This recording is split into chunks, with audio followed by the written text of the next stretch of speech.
Are you tired of all the voices who say, focus on the bottom line numbers? Say whatever you have to, just close the sale. Just get the credit card. It doesn't matter what you deliver. You will never build a successful business until you grow a pair and stop caring so much. Here, we respectfully disagree. We give you permission to embrace who you are, how much you care, and encourage you to design a business that works for you and your clients. Welcome to The Art of Giving a Damn, the podcast that proves with every single episode that you can create a profitable business doing what you're passionate about and making a positive difference in the world.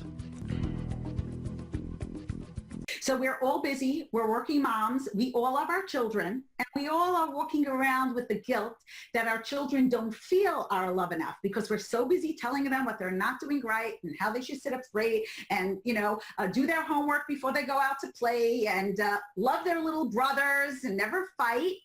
So I created a free download, which is just one page, and it takes 60 seconds, and it's divided into 3 steps that are clear for any mother. And I know that we all have 60 seconds a day, as busy as we are, and as, out of the house, many hours out of the house as we can be in, and whatever we're contending with. So in your 60 seconds, when you download the 1 Minute Mother, you will now know the 3 steps that it takes to create a loving memory. And I find that when we put loving memories into the memory bank, on the love bank between mother and child, that sets the foundation for any kind of parenting and requests and demands that we have down the road. And it's something that once we get used to and we know how to do, I say we have confidence when we have confidence. So when you know how to, you will. So if you go to the Mommy Guilt Expert and you download the free gift, you will have immediately in your hands the 1 Minute Mother, where you will go through step 1, 2, and 3, which works on any age and any stage child, from when you're holding them in your arms until you have to call them up from outside when it gets dark, when they didn't even want to come in and do homework and eat dinner. And that's for all of us, no matter what our profession is, no matter what age our children are. And you're the one that's going to fill in the blanks to love your child and create a memory that will last a lifetime. I think that working moms who need to streamline their parenting and their skills at work are going to feel so at home in my GPS method, because all you have to know is the colors of the traffic light, and I explain everything. Green, love, go. Red, authority, no. And yellow, trust, slow. All 3 components can be used at home to parent and raise the most loving, capable, mature children while you invest in your career, and the same exact skills can be transferred and implemented in your workplace, so that when you're working, you're practicing to be a better mom, and when you're at home on a long weekend, using those skills, you go back Monday morning so much more ready and capable to enhance your business and expand it.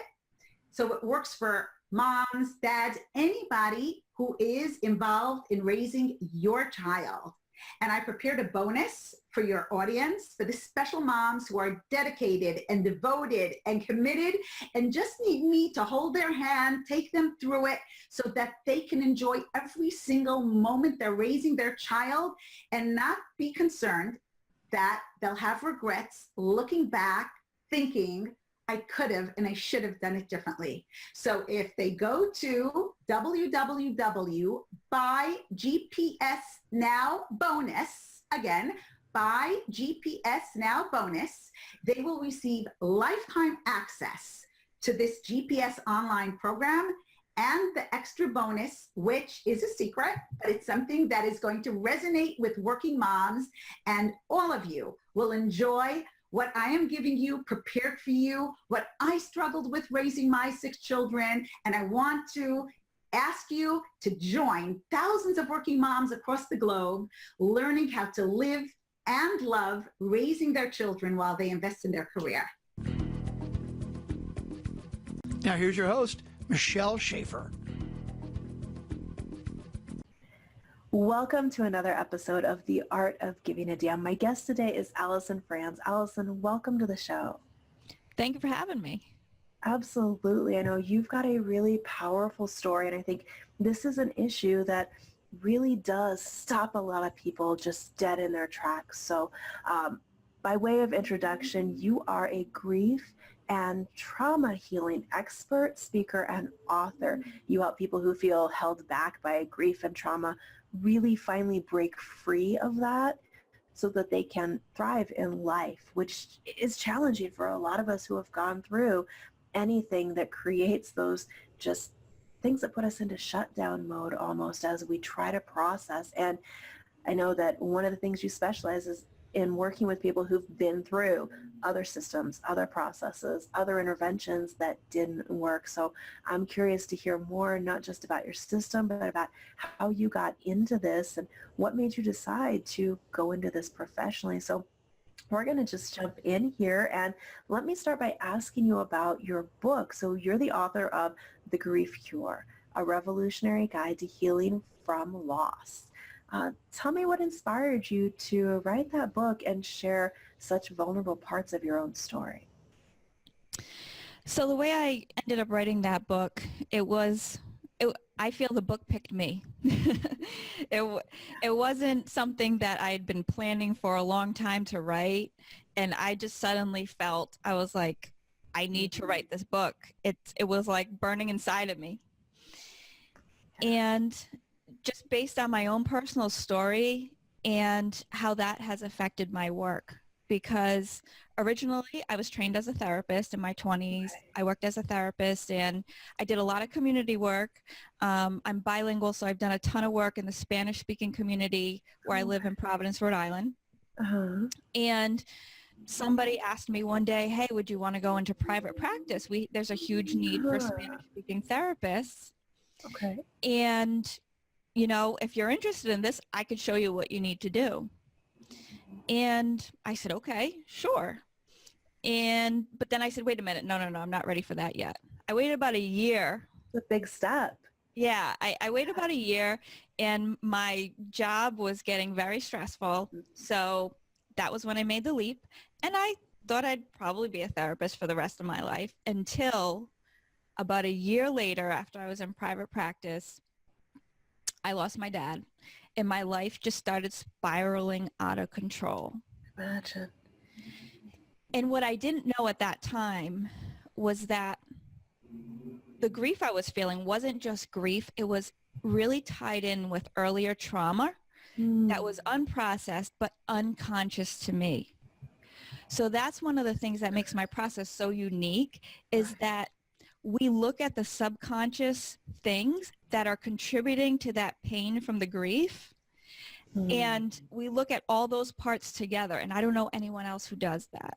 And that's what makes it so powerful, because there's a lot of deeper things going on when you're grieving than just that loss. There's a whole lot of stuff going on subconsciously, and if you're able to find that and work with that, that's where the healing starts. Yeah, you know, I think that's one of the things that really does keep people stuck sometimes, because they say, okay, here's the levels that you're going to go through with this loss. Here's how you're going to react in each one. And it's like this accepted thing that this is the proper process of grieving, and these are the proper times to do it. And sometimes things hit us that anybody else would look at and go, why did that trigger this in you? But it's because of what you're talking about. There's other unresolved things that are causing more emotion and more trauma around something that I think most people don't even know to stop and dive into it to see what else is coming up behind it. That's a really, I think, important point for people to understand. Sometimes the grief you're feeling is about different things than what it might seem like. There's more to it. Yeah, whenever you're trying to heal from something and it's not working, it's because you haven't gone deep enough. Yeah, well, and that's something that's hard to do. Like the idea of, let me dive into this pain is, that's scary. So how do you approach that conversation with a client, or what do you recommend to somebody who they know they are still struggling with some sort of grief or trauma, where do you start to make that decision of, I'm going to go into this as deeply as it takes to actually resolve it? Yeah. Well, luckily I have a lot of powerful techniques that I use that actually make it pretty unpainful to go into stuff. Okay. Yeah. So that stuff, it's deep and it hurts, all that kind of stuff. Yeah. It's just a reaction in your body. And I have a number of techniques where you can sort of really minimize that while you're working through that. Gotcha. Well, I know one of those is you have a 4-step process for Yes. looking at that. And that's in your book, which, by the way, for everybody watching, listening, you can find that book at thegriefcurebook.com. If you go to thegriefcurebook.com, you can get a copy free of Alyson's book and understand a little bit more about the 4-step process. But talk to me about that for a minute. How does that work? So, yeah, my 4-step process really looks at the deeper levels of grief and what's really causing it. And it really turns pretty much anything you've ever heard about grief upside down. Because it looks at grief from a very deep lens that not a lot of people see it from. So there's tons of myths out there about grief, and my process dispels them all because it says that you can heal. So my 4-step process is step 1 is consciously know and believe in your power to heal. And the reason why that's so important is because there's so much bad information out there saying you're going to be in some degree of pain for the rest of your life.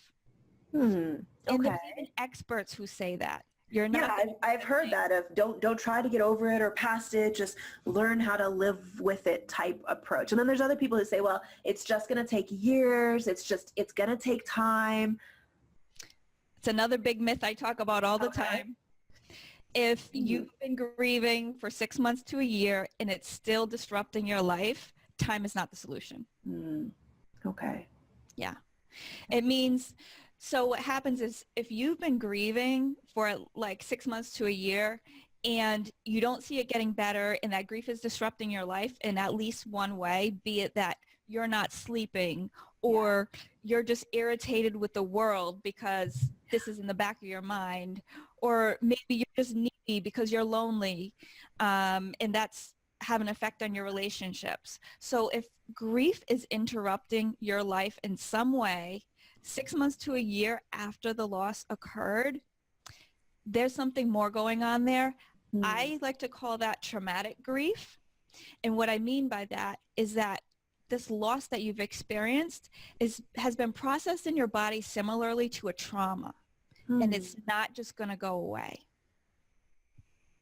That's an interesting concept. I haven't heard people talk about it that way before. So if it's something that like you said, 6 months, a year out is still affecting you to a really deep degree, where do you start to look at that and go, okay, I need more support or help around this? What can people do to start to process it differently? Yeah. So like I said, step 1 is to know and believe that you can heal. Then you need to look at the root causes. Okay. Now, a big part of grief is spiritual and energetic. So my second step is use comprehensive energy psychology to release the pain that's primarily just from the loss. Okay. The next step is to revitalize your self-love and spirituality, because self-love plays a role here. And that's because part of the pain from your loss is that you're depending on love from an external source. Okay. That makes sense. Right. Yeah. And you're missing that, then it's going to throw you into a tailspin. Yeah. When we're whole, when we feel whole is really when we're in a good state of self-love. Self-love and feeling whole are kind of one, being your own best friend, right? And when you feel that way, it's harder for disruptions to affect you. Okay? Yeah, So that makes sense. You know, the glass is already full. So when a little bit spills out, you're okay. You still got plenty left, right? But if that glass is not full and a big chunk spills out, you don't have much left, right? And that's where that comes in. Yeah, well, that makes sense. And I think that kind of points back to another one of those big myths that Hollywood and fairy tales are great for, is that idea of you're not complete by yourself. You need this other person or this other thing to complete you in some way. You need this family, you need this whatever it is. And when our identity and our love and completeness is found externally, then yeah, it's a huge thing when that's missing. I can see where you wouldn't feel like you could heal without that piece. So that makes sense. Really finding wholeness in yourself and realizing you are complete on your own. Yes, it's great to have those relationships, but you have to be complete in yourself as well. Yeah, we can certainly accept love and enjoy other people, but it's meant to be an enhancement, Right. not an attachment, right? Yeah. Or not something that we're sort of like needing. Yeah. That makes a lot of sense. So that's step 3. Step 4.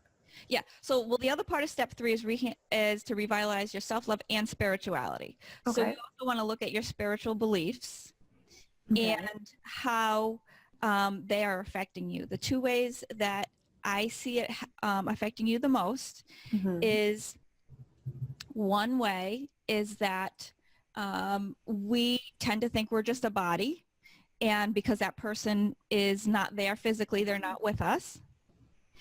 And this is where I get a little woo. That's okay, go ahead. And the other thing is that, we forget that, we have a divine purpose. And just because this person is gone from our life doesn't mean we can't remake it. So, so we see that loss as like an emptiness, and we get stuck and we go, but we just want things to go back to the way that they were. Yeah. But that person has actually had a huge positive impact on us. And now all that love and all those lessons we got from that person are something we can use in our life. Yeah, and I think that's one of those things that sometimes we're so overwhelmed by the grief we're feeling and loss that we forget how much there is still left behind of somebody's wisdom, of the things they shared, of things that we can move forward with and, see the positive side of the effect, and that their presence is still felt in those ways. Yeah. Yeah. So a little bit of a different question. There may be people listening who are themselves struggling with loss, with grief, with traumatic grief. And I know the steps will help them. Getting a copy of the book will help give them some sort of anchor for what to do next. For people who may be listening and thinking, I think somebody close to me is struggling with traumatic grief. They're angry at the world. They fly off the handle. They're sad all the time. They're not sleeping. Those different markers that say, okay, something on a deep level is really, really wrong. What can we do to support people in our lives who are going through traumatic grief or dealing with things? Because sometimes, you lose somebody in a family and certain people are able to keep going and others get stuck in the grief. Or you've got somebody you're close to who lost somebody that you maybe weren't in relationship with, but they were. How can you support somebody? And what do you recommend we do to support somebody going through grief like that? I would say, you want to get them to step 1, consciously know and believe that you have the power to heal. And then once you get there, then things can start unraveling for that person sort of naturally. They'll start to seek solutions, and, the universe can just really line up for you when you truly in your heart want that. Gotcha. So I would say get them to step 1. If they've heard you can't heal, you're going to be stuck, whatever, try to get them out of that mindset. Because that's the first thing that keeps them stuck, and try to inspire them, remind them all the great things that they know how to do and all the things that they love that they still deserve to do, and the things that they can do, how they can move forward with those things that they love that maybe they're really good at, because there's this emptiness after, for me, I used to visit my dad every Sunday, right? and I'd spend the majority of the day with them. So for like that first year, Sundays were like torture for me. Wow. You know, and I can remember it being Sunday and just thinking, I got to do something with myself. I got to forget it's Sunday, you know, and we all have things like that.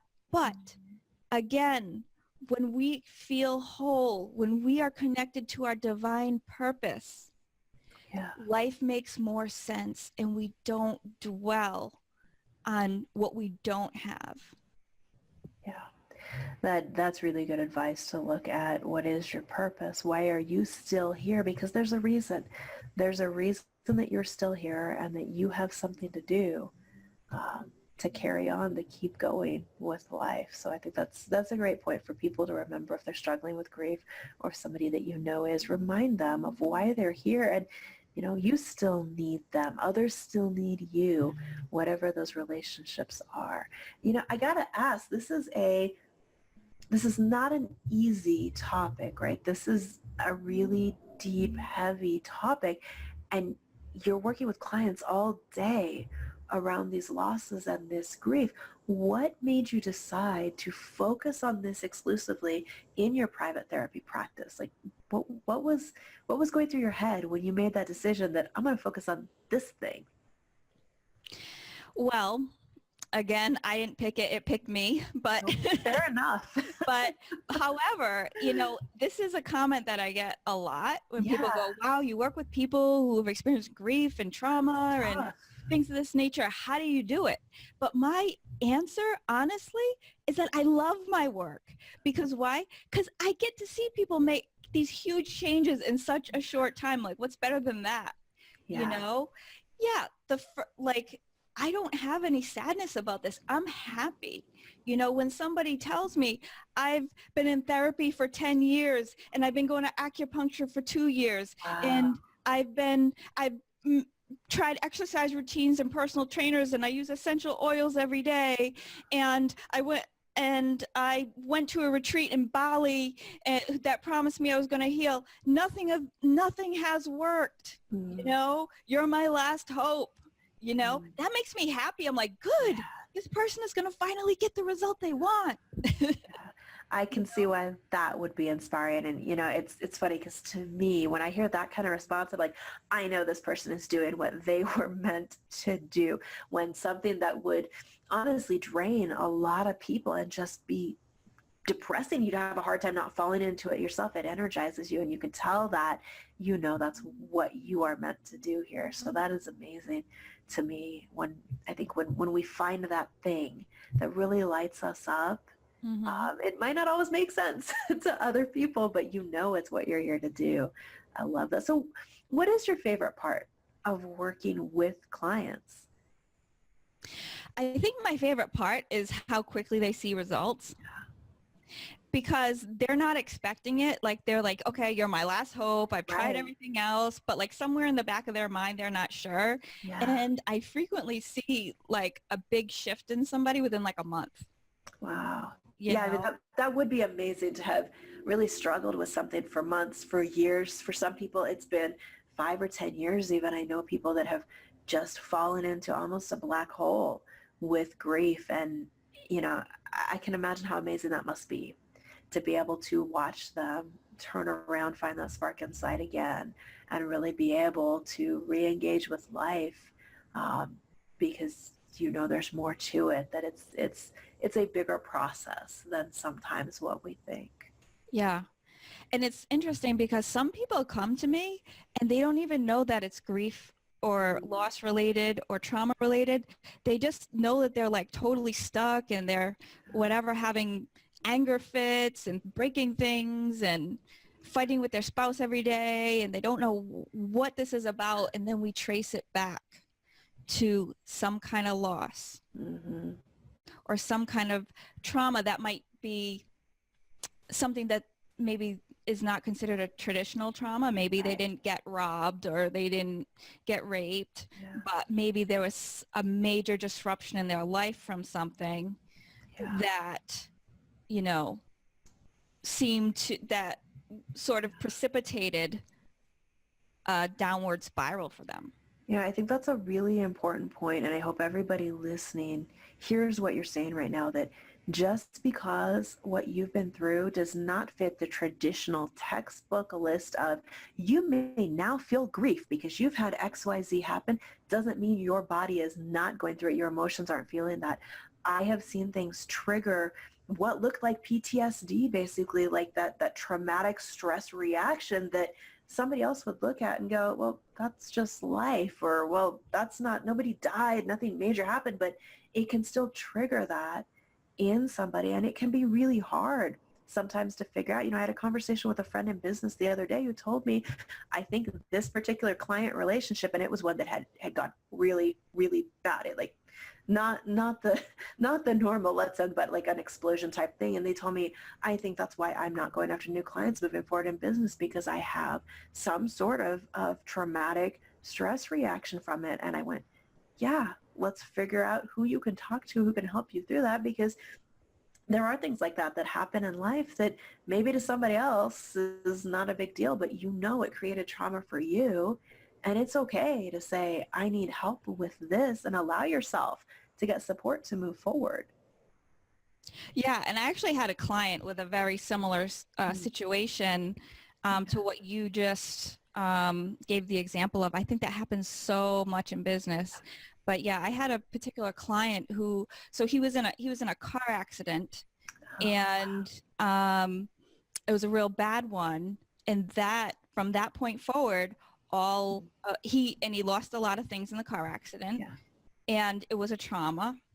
And from that point forward, his business went downhill. However, what a lot of this also triggered was earlier stuff in his life and stuff from his divorce. So again, there's always something deeper going on. And it was the culmination of those sort of three things that really needed to shift in order for him to move forward in his business. And I'm willing to bet that whatever that person experienced with that client was probably even triggering something from earlier on. And it was the culmination of that, with that experience with the client, that was just creating a real big barrier to being able to move forward. Yeah, that absolutely makes sense. I heard somebody say once, and I thought this was such an interesting way to put it, that your breaking point isn't what broke you. Exactly. And that idea of, the last straw on the camel's back was this visible thing right here, but really it was these 5 other things that had already happened that you might not even be connecting the dots yet. And that's where it really can help to get an outside perspective from somebody who knows what questions to ask. I mean, I've had situations come up where I'm like, nope, can't do it, won't do it, not ready to move forward in this area. And through conversation, I go, oh, that's because this other thing. And if I get this resolved, then I can move forward over here. And I think that's one of the things that I know I am not the only one who tends to want to go, okay, this wasn't a big deal. I'm not going to deal with it. I'm just going to keep going. But it comes back to bite you when you don't deal with those things as they happen, or as you're aware that, okay, I have some sort of something going on related to this. I need to actually take the time to process it, to let go of it, to work through it, whatever that method is. It just keeps circling back around until you actually deal with it and resolve it. It does. We want to believe time is just going to make it go away. No. Ostrich head in the sand also does not make it go away. Yeah. Well, I think that's one of the most dangerous myths that I hear, not just when it comes to dealing with grief, but almost anything, is that idea of time heals all wounds. No, time's not the thing that actually heals them. It's really not. And if you put your focus on that and you're just like, well, I'll just wait it out, and whatever happens between now, you're not supposed to wait it out. You're supposed to fix it so you can engage with life and do what you're here to do. And time doesn't always fix it. Exactly. Yeah. Well, it's such an interesting topic to dive into, because I think you're right. There are so many layers to it that people don't see. So what would you like to leave the listening audience with as far as closing thoughts or next steps, or what would be the big takeaway you want them to have from this interview? I just want them to know that, you can heal from anything. You can move forward no matter what. the only thing holding you back is yourself. Hmm. And if you've been dealing with an issue for whatever it is, for 6 months, a year, 10 years, you might be at the point where you need some assistance. So find that assistance. Is it a coach? Is it a mentor? Whatever it is, you know, move forward. The only person keeping you stuck is you. And even if you've been told you're stuck with that problem, that's just somebody's opinion, even if they're an expert. Ignore That it. is a great point. Don't let somebody else put limitations on you. Exactly. Yeah, love that. Thank you so much, Alyson, for coming on today and sharing what you do, the process that you've seen work. And for anybody listening who is dealing with whatever it is that's triggered grief for you or someone you love, just take Alyson's words to heart and know you absolutely can heal from it. You can move on. There is something for you to do here, and you've just got to reconnect to that. Check out her book. You can find it at thegriefcurebook.com. Go take a look at it. If somebody you know is struggling with grief, maybe share it with them as just kind of a handout to say, hey, there is support here for you. We love you. We want to see you out of that dark place and back into what you're here to do on earth. So thank you again, Alyson. I appreciate your time so much today. Thanks so much for having me. It's been a pleasure. All right. For those of you who are listening, you can find that link somewhere near the video or the audio that you are tuned into. So check out the show notes and please rate, review, like, subscribe, share the show, and we will see you back again soon for another episode of The Art of Giving a Damn.